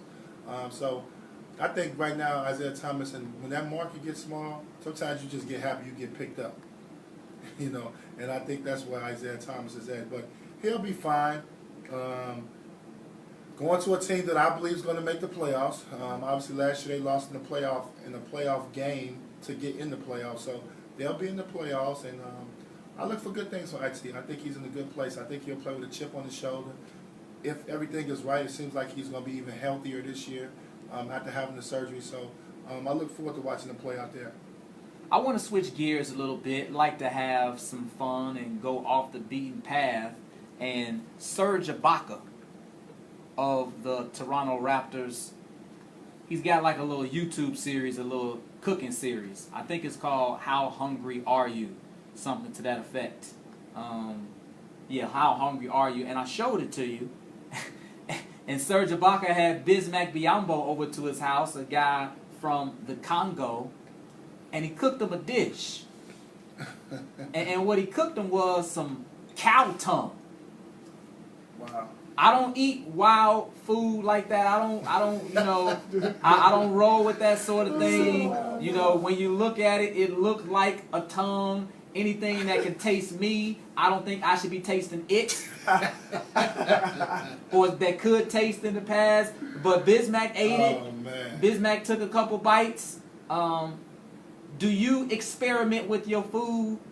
Would you go to somebody's house and if they said we having this cow tongue, just give it a try, would you be willing to go ahead and do that? I probably would leave. If anybody has cow tongue at their house, I probably will leave. I do not want to see it. Even when I showed Antoine a video, he was like, "Man, get that out my face." I do not want to see it. I do not want to see cow tongue. I can imagine how it smells, if it has a smell to it. I think people, the listeners, have to really go Google YouTube. cow tongue. They sell it in the grocery store. Somebody is eating. See, that's the thing. Oh, yeah. See, I didn't know. It's in the See, that's grocery store. Cow tongue is in the grocery store. It's in the grocery store. If you go to the grocery store right now, you go to the meats, Okay. and you're gonna see in the prime, you know where they have the prime rib, the steak, and all of that. It's Wow. gonna be a big cow tongue sitting right there. Yeah, I'll pass. I didn't believe it until I went with my daughter and she pointed. So let me ask you. So, how do you cook cow tongue? Is it no baked? earthly idea. Is it fried? He had like in a Somebody pot got or a something boil. like that. Yeah, he had in a Probably pot, got a and I know boil. and he had some mushrooms with it or something like that. Little mushrooms. That's So what you it was. tasted everything the cow done tasted. Wow, so do we have some people in the studio that have tasted cow tongue?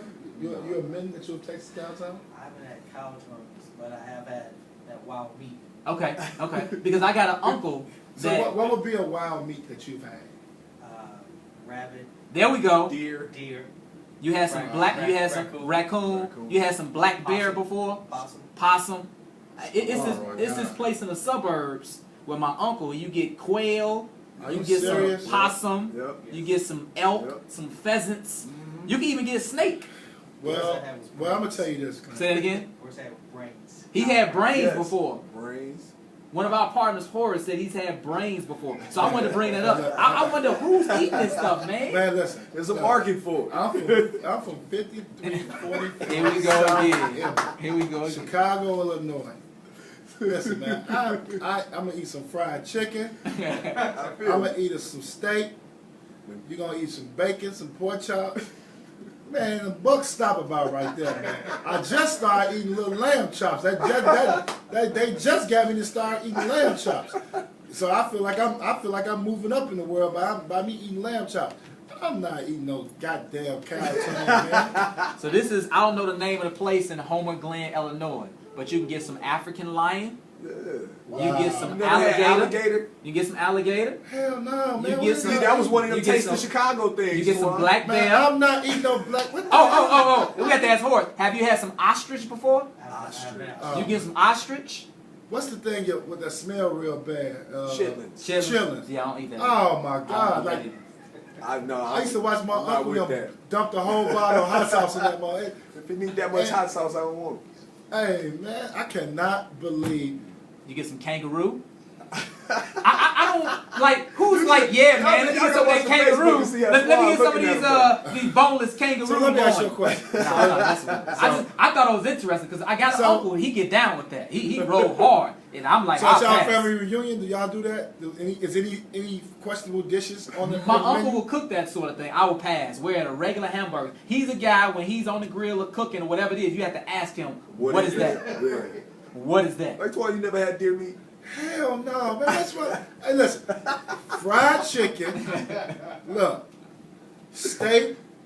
Pork chop. I just started eating lamb chops, Would you eat man. some liver? Would you eat some liver though? Hell, man. Yeah, I'm listen, not a man. fan of liver. No. See, I like liver though. That's as far as I go. I put Oh, some, I man. put some You boy- flour, I do a gizzard put it in too. a skillet. I mess with the liver. But we hell. talking about ostrich. We talking about kangaroo. And my man Horace said he had some rabbit. No, I'm not eating a rabbit. I can't eat the rabbit. But it's a place that sells this. I mean, they in business. Now, I've had alligator before. You had alligator, and that's That good. was one of them taste of Chicago things. Okay. They were out there. I was like, man, let me try I do it. know about it. Don't think I had it before though. Don't Next think I had it. week I'll bring some. Tastes like saltwater chicken. Some. from him to try. What's that? I'll bring some of that stuff in. You Okay. boys wild, man. Wild I had animals. to try Wild it. game. Wild game. Shout out to all y'all, the wild eaters. The wild Fear eater. factor. Yeah, Fear Factor eaters. Y'all willing to try some stuff? Hit us up. Let us know. Hey, It's Serge something interesting Ibaka, to try. man, cut it out, man. I mean, you the reason we talking about this, Serge, with your That's little it. cooking show. That's it. Man, ain't nobody eating no cow tongue. How hungry are Hey, you? listen, you won't get too many NBA player guests on there, buddy. Believe me. Hey, Serge, cut it out. Nobody eats cow tongue, man. Bismack tried it. Now, I hear him saying this, but you probably eat crawfish. No, I don't even eat crab legs, man. No crab legs? No, I don't even No eat crab lobster? legs. No. I'm not eating nothing that is like surgery to get to it. It's It's surgery. When you got to eat crab legs, it's like surgery to get to it. Gotta crack the board. Yeah, all all you that. do is too much work. Yeah, it's too much work, man. Keep it simple. The only thing I eat is I eat a little catfish. That's about it. I eat a little catfish. Every now and then. Man, but you boys are wild, man. Y'all eating cow tongue in here. No, not in here. Not me. Some rabbit. Get you some of that rabbit. And what you Right, talking about? You Ulis, ain't eating Ulis, chillins. right. If you're not gonna eat, you ain't gonna eat chillins. I mean, you gonna eat cow tongue. You might as well eat chillins. I got a feeling, Clement. Be honest. You would try cow tongue. Like I believe He would. That long pause, he would. Yeah. Nah, I You don't would. think so. You Just would. to see. I don't think so. You would try cow I tongue. don't think so. I'm not an adventurous eater like that. I'm really not. I'm You really not. you would try cow tongue. I don't think so. I do not think so. Not cow tongue. Well, Serge Ibaka, you know, you never have to worry about inviting me to your show. Because you're not coming on. I would not come on your show. I only actually, matter of fact, Serge Ibaka, you don't even have to invite me to your house. Don't never invite me to your house. I'm cool. On the other side, cosign or decline, we'll dive into some topics. Wow. Don't move while Antoine ponders. Wait a minute. the cow Somebody tongue. just said, hold on, before we take a break. Okay. Somebody just said on live, cow tongue tastes like corned beef. Really? Wow. I don't believe it. I can believe it. And Wow. you mess with corned beef, right? You mess with corned beef. I kind of like corned beef. Whoa. though. Be yelling, you be alright. Well, Hey, I kind of like corned beef though. Well, Wow. Now you gotta try it now. Yeah, we have to see what other No, comments. somebody been probably tricking us. You probably ate cow tongue. You, even Right, know it's it. been You. Oh, you straight eat up corned cow beef? tongue. Oh, you don't? Oh, now you gonna eat corned beef? Oh, now you don't eat corned beef? I can't hear you, Clement. They haven't tricked me. And they said it does. It tastes like corned beef. Wow. Interesting. I'm not gonna lie. I'm not eating cow tongue. Now I'm not eating corned beef no more. What? Corned beef is off the menu. Now we can take a break. Now we can take a break. Stay with the Southside Heat. Coming right back. Wow. We should do that. I should bring in. I'll go. Should go pick up some of that stuff. Do a Hey, tasting. we do a video on that one. We'll do a Like, tasting. yeah. Bring in some. Do the whole Bring video. in some Yeah, rabbit. this is the wild man challenge It's, right it's, here. it's a spot called Frontier where they will cook their entire pig. They'll bring the whole pig Yeah, out. I've seen some people Or they'll do bring that. in the alligator. Or they'll bring in the. Anybody else say something about food on there? I saw the pig when I was in Texas. That I don't know. that was It was interesting like- to see. It was like, it was it.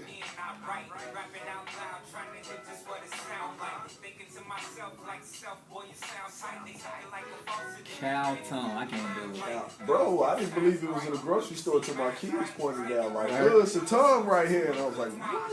I can't do it.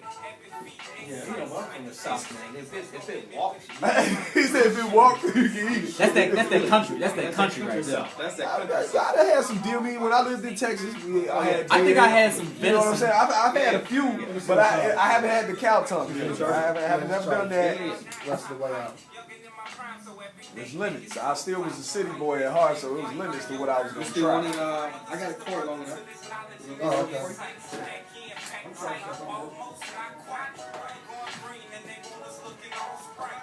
Like you didn't try goat curry?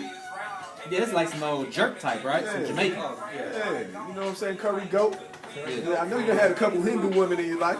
Listen, that's the reason why I don't go overseas.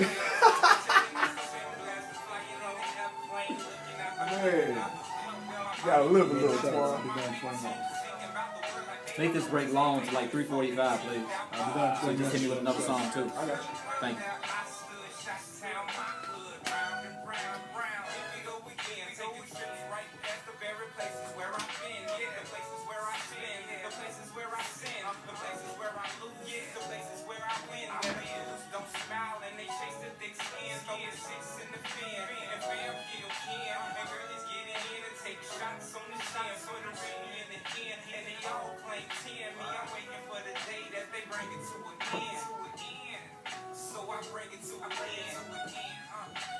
So, was DeMar DeRozan bigger than Vince Carter in Toronto? That's a great question. I'm just looking at it because Master P came out and said that the GM for Toronto about to get fired because DeRozan was way bigger than Vince Carter ever was in Toronto. I don't know about that one. I mean, I think what his team, what DeRozan and those Raptors accomplished. Yeah, You know what I but mean? they didn't even have the type of battles in the playoffs that Vince and them used to have. Like Vince and AI, and like they had 7-game battles. I don't know about the big part.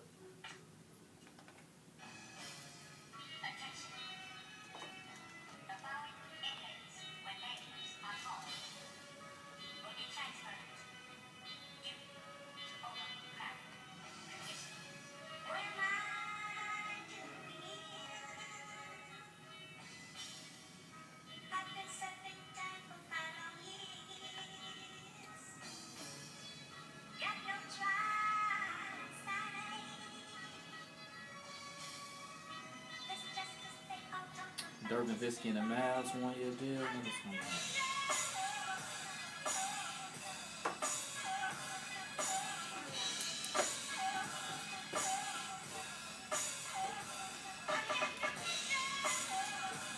you think it's a chance that that Kawhi might not even will hold out for Toronto? You know, he's talking about he don't want to go and all that. I got a legal thing, but he can't hold out. His contract becomes non-guaranteed. They got the 30 days.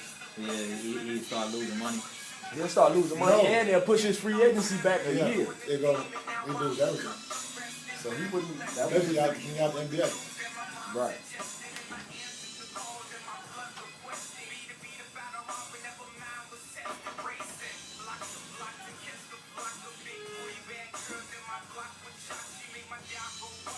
That's the thing about guaranteed contracts. That's totally different.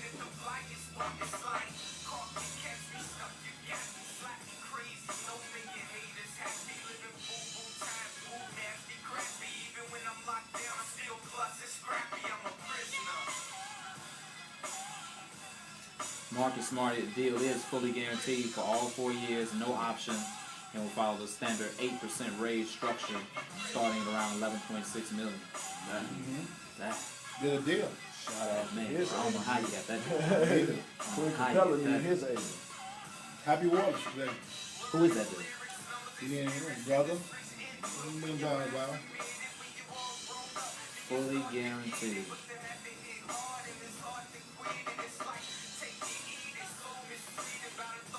Come on, come on. Good.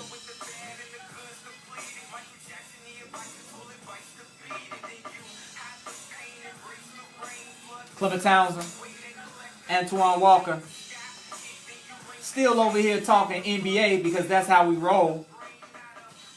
And still a little surprised at Marcus Smart's deal. I see an agent that they posted, Marcus Smart with agent Happy Waters, Danny Ainge, and is it Wick Grossbeck? I guess the dude that owns the Celtics. Yeah, he's the majority on Wick goes back. Securing that bag, $52 million. So Marcus Smart signed, sealed, and delivered. It's official. 4 years fully guaranteed. That's what got me back into it. As you said, 4 years fully guaranteed. Yeah. No team options whatsoever. Yeah, great deal for Marcus Smart. I know you're a young guy. I think Marcus Smart's 25 maybe, 26. To know you're going to be guaranteed and fully compensated over the next 4 years. And we don't see these deals no more, whether it's the player having leverage or the team having leverage, where they get the full 4 years guaranteed money. So, like I said before, I thought it was a great deal by his agent. You wonder how he was able to pull it off, but they obviously, the Boston Celtics believe that Marcus Smart is going to be an intricate part of what they have to do over the next 4 years to bring another title to Boston. And he fits into their team and system and what they're trying to get accomplished really, really well. So congratulations to Marcus Smart on getting the deal that he wanted, a deal that his camp put out there that he was looking for, and he got that deal done. Couple of other things. I guess DeMarcus Cousins officially had his press conference on Thursday. DeMarcus Cousins had his press conference. He said, I bring a little bit of everything, a couple of texts as well. But DeMarcus says he does not want to battle Draymond Green in terms of leading the league in technicals. He said, my money's a little bit short this year. I'll leave that to Draymond. Well, I mean that's a good positive way of thinking. And I think for DeMarcus Cousins, and we talked about this extensively a couple of weeks back, I think for him, I do believe it's a good decision that DeMarcus decided to go there. Not having the option to get big money this summer because of the injury, to go to a place, a culture, to be around winners. He's never won his NBA career. He's never been in the playoffs. People understand that aspect of it. And to put yourself on a championship caliber team, you have to sacrifice. He's going to have to sacrifice minutes. He's going to have to sacrifice shots. I think it's going to make him a better player, a better person. It allows him going to Golden State not to rush back from this injury, where if he went to another team that's not a championship contender, he would have been putting a lot of pressure on himself to get back on the court because he's chasing the dollars. Now with Golden State, he can relax. He can get back in great shape. You got to remember, this is a big guy coming off an Achilles injury, so he can take his time and get healthy and then come in, second half of the season maybe and help them get his legs up on them and then have a good playoff. And then next summer, 2019, more teams have money and he maybe can find a home and get himself a long-term deal. But I think this is a great decision. But this is a learning curve for him. The fact that he's talking about technicals, hopefully he's doing it in a sarcastic way, But that's what people are going to be looking for, to see if you can control your emotions before a team gives you 150, 200 million. They got to believe that you can be a leader and control your emotions. And at this point in his career, he needs to start turning the page. Early on in your career, you could get away with getting a bunch of texts and doing a lot of wild things. People blame it on your age. But he's been an all-star in this league. A lot of people got him considered to be one of the top 15 players in this league. It's time for him to start showing that. And I think in Golden State, with that culture and what they've been able to do over the last 4 years in Golden State, he'll fit right in with them. He has other all-stars to look up to, other guys he has to respect in that locker room. In Sacramento, he didn't have to respect anybody. No. In New Orleans, Anthony Davis, he had to respect. He was a team, a guy who went to the same college as him, so he had to respect Anthony Davis because Anthony Davis' skill set was just as good, if not better, than his. So he knew he had to respect him. And now you go to a team with 4 other All-Stars, you got to respect those guys in that locker room. So I look for great things for DeMarcus Cousins, but if I'm DeMarcus Cousins, my main thing is to get 120% healthy, not 110, 120%. Make sure you're healthy so you can, play another 10 years in the NBA. And it looks like he's going into it with the right mindset. Steve Kerr has said when he is healthy, he will start. But at the press conference, DeMarcus was asked about coming off the bench. And he said if that's what happens, if it helps the team, yeah. And a lot of people drawing some comparisons to Carmelo. But it was like, yo, at the press, he's like, yo, they talk about me coming off the bench. Like, it seems like he's willing to accept whatever role. Well, I think he understands what he can't. You call them DeMarcus. It's a difference. It's a difference. They wouldn't beat down your door. Yeah, and I think he understands that. I think he understands he humbled himself and called Golden State to try to join their team. So when you call them and humble yourself, you got to pretty much take what they're dishing out. And, Steve Curry's a player's coach. He'll know how to fit DeMarcus in and get him involved with this team. So I look forward to seeing it. I think it's going to be a process. I just hope, for his personal sake, that he takes his time on getting healthy. Because when he's healthy, he's going to give himself every opportunity to make a big contract and to win the NBA title. Because when he's healthy, on paper, they good. No doubt about it. DeMarcus Cousins will wear number 0 for the Golden State Warriors. Certainly, we can't wait to see him get back on the court.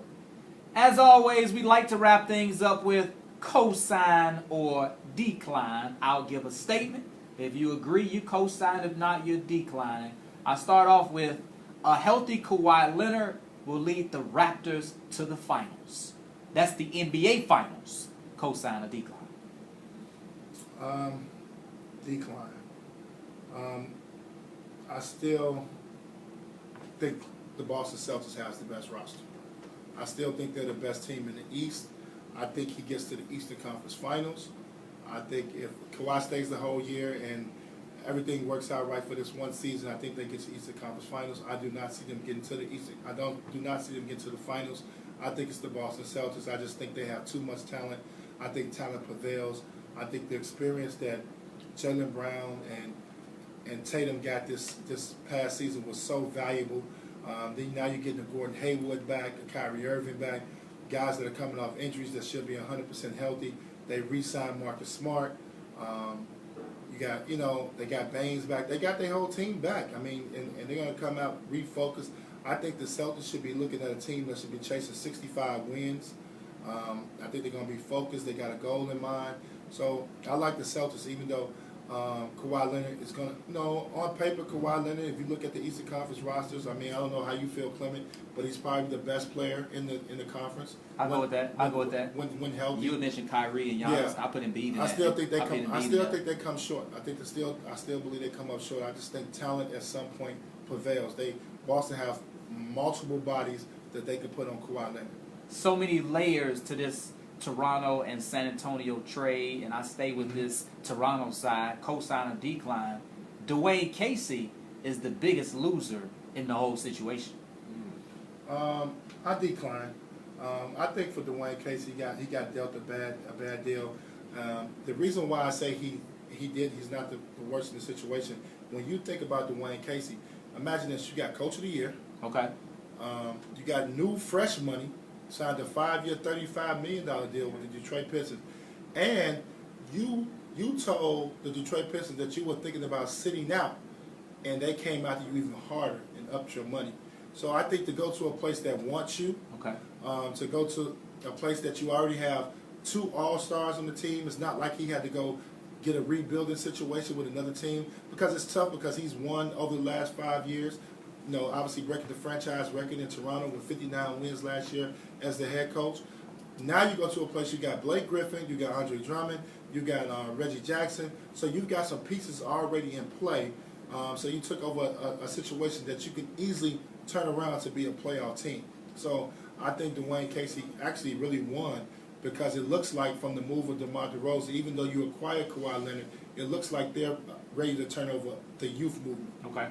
There. You don't think that he might feel like, man, if you gave me Kawhi to work with, we might not have, had those stumbling blocks. If I had Kawhi to work with, I could do some things. Well, I don't know. Dwayne Casey, you set your best player in the fourth quarter. I don't know.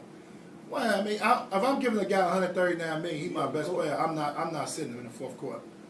Yeah, I got to win or lose with him. So I don't know. He had been struggling. I think it was game 3 when he was like 0 for 8, 0 for 9 from downtown. So let me ask you a question. What's up? Your superstar can't struggle? 0 for? Yeesh. 0 for? He got fired, so I don't want to belabor the point. You know what I mean? It ain't no need to go there. Toronto made their decision, and that's an interesting perspective, though. That Detroit, he got some new. Nothing wrong with new money. You can't be a loser. I know, but you get new money, You get new money. and then you get a team that's halfway decent. It's not like you went to the bottom of the barrel. You had to go get the Orlando Magic, the Sacramento Kings. You got a team that already has 2 All-Stars on it, and they should be able to get you over the hump. So that's always good. Because I'm gonna tell you something. Every coach ain't built like me. If I coach and I never had an opportunity to coach an NBA, but I wouldn't want to coach no bums. You wouldn't want to coach the Kings, huh? I don't want to coach the bums. I honestly, I want. Phoenix Suns the last couple No, look. I want to be handed that ball like T. Lue was. Here, you got the king. Right. Give me some thought. You Phil Jackson with it. Yeah, Give me the Bulls. Give me the type Lakers. situation. Yeah, I just feel like I coach talent better. Right. You know what I mean? That's just me, but everybody's different. Coach talent better though. No, I'm just saying. Some guys, okay, do you think Tibbs fulfilled what he needed to fulfill with the talent the Bulls had? Well, I'm glad you said that. I'm just saying. Okay then. So I can start naming some coaches. See, that's what makes Phil Jackson Phil Jackson. That's what makes Popovich. When they've had the best teams, they've won. That's why you got to give credit to Eric Spoelstra as a luck coach. Yeah. He got him 2. Yeah. Went to he's 4 still finals. keeping them in contention now. Yeah. So it's just you give me a young group of guys. Some guys can't coach. I just think you look at Rick. I feel bad for Rick Carlisle over there. He ain't got no talent over there. He got Luka now. He got Luka. Yeah, but They said that's the next guy. All-star, franchise player. I don't believe it. Prove it to me. But he got Luka. You got Luka and Dennis Smith. Now you got DeAndre Harrison. They trying to make some noise. Yeah, but you know how that go. Yeah, we'll see. Right. Cosign a decline. This will be Jimmy Butler's last year in Minnesota. It's been some rumblings. He not on the same page with Andrew Wiggins, and Tibbs and Karl Anthony Towns might not be on the same page. I co-sign. Oh, okay. That's it. I co-sign that. I believe that Jimmy Butler wants to be in a big city. I believe he wants to be in L.A. I know he lives in L.A. in the summertime. I know he mixes and mingles with the actors in his free time. I think that he wants to be in L.A. I think it's going to be an opportunity for him first to be a free agent, to be able to pick his own destination. Think about it. With the Bulls, he signed a contract extension. Right. Obviously, getting traded to Minnesota, no control. Now he becomes a free agent. And he turned down money, too. I got to add that. They offered him 4 years, 110. He said, no, thank you. And I felt like that was a decent deal because you really think about it, the next 5 years, that's 5 years, 130. So it wasn't a bad deal that they offered him with extensions. But that's here nor there. I think he wants to go to a bigger market. He wants to be in another city. I think he loves and appreciates Tibbs. They've had a great connection, but I think he would not blink an eye to go somewhere else. That's just my personal opinion.